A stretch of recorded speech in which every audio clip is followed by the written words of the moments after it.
Okay, so to identify the source or find the source, which is the F in the mnemonic, I came back to the plants, because with this plant, if I put this plant, if I don't keep cleaning the dust off these leaves, then it's going to keep building back up.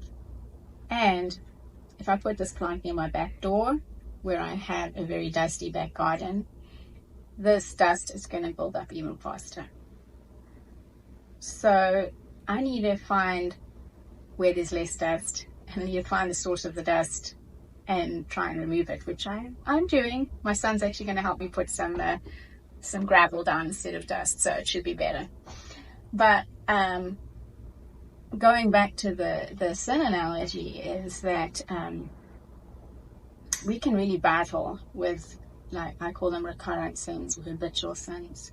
And it does help to know, though, that we're not alone in this. I mean, even Apostle Paul said in Romans, he says, when I want to do what is right, I inevitably do what is wrong.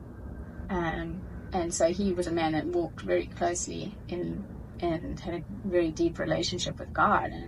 And even he was battling with all of these things. I think one of the ways I think about it is that things have happened in our lives that cause us to sin. For example, let's think about like a drug addict, or any kind of addict for that matter. Nobody wakes up or is born. Nobody's born and says, or as a small child, you know, when you always ask your children, what do you want to do when you grow up? Nobody is born and they say, I want to be a drug addict, or I want to be an alcoholic, or I want to be a criminal, I want to go to jail. No, nobody is born wanting to do the wrong thing. But I believe most of habitual sins are the result of hurts that we've experienced in our childhood or in our past somehow. And I'll give you an example. So when I was a child, I was sexually abused, and that led me as a young adult not knowing what was a healthy relationship. I was promiscuous. I thought that sex was the way to obtain love in a relationship. I didn't understand a lot of my behavior. I didn't understand any of my behavior. And I didn't have any deep relationships. I was very superficial. And I hurt a lot of people in that process. Not just myself, but I hurt people that I was in relationship with. And I think that what Satan does is he uses things that have happened in our childhood, and he manipulates them to cause us to sin.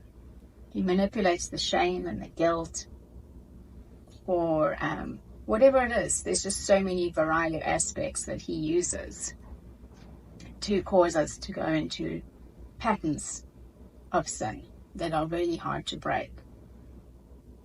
But going back to my analogy, that is not an excuse. You know, some people will take on a victim mentality and be like, well, this happened to me, so therefore it's just understandable why I sin, and it's understandable why I behave the way I behave. Like an physically abused person becomes a physically abusive adult, and they can fall back on that. But that's not an excuse. I had to confess my sin to the Lord. I had to acknowledge my role in how I hurt other people. And what I did was wrong. But the wonderful thing about God, though, is that he forgives. And I'm not the same person today that I was then. But finding the source, understanding why you're behaving, identifying the lies that the enemy is telling you about yourself that makes you go to the bottle to drown your sorrows, which then leads to promiscuity, or leads to drunken driving and somebody gets in an accident and dies. All of these things, we need to find the source. We need to understand, where is Satan telling us lies about ourselves? Because God made us beautifully and perfectly. The world has changed us, not God. We need to find the source and identify the source. I also want to bring to mind that God's mercies are new every day. So this dust might accumulate, and it'll settle every day too. But I can go to the Father and confess my sins every day, and He will forgive me, no matter how many times. As long as it's from a genuine heart and a genuine desire to do better. And no matter what you've done, I want to encourage you that there is absolutely nothing that you can have done that He will not forgive you for. And one of the lies that the enemy tells us is that we're just too far gone. We've been doing it for too long. I've been an alcoholic for 50 years or something, or 20 years, or even 2 years, whatever the case. I'm too far gone.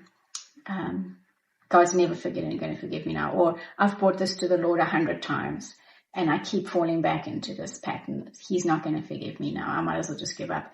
Those are all lies of Satan. And God will continue to pursue you, and He will continue to want a relationship with you no matter where you are. He is so much closer to the brokenhearted. He leaves the 99 and chases after the one lost sheep. So no matter what you've done, find the source. Go down that dark path.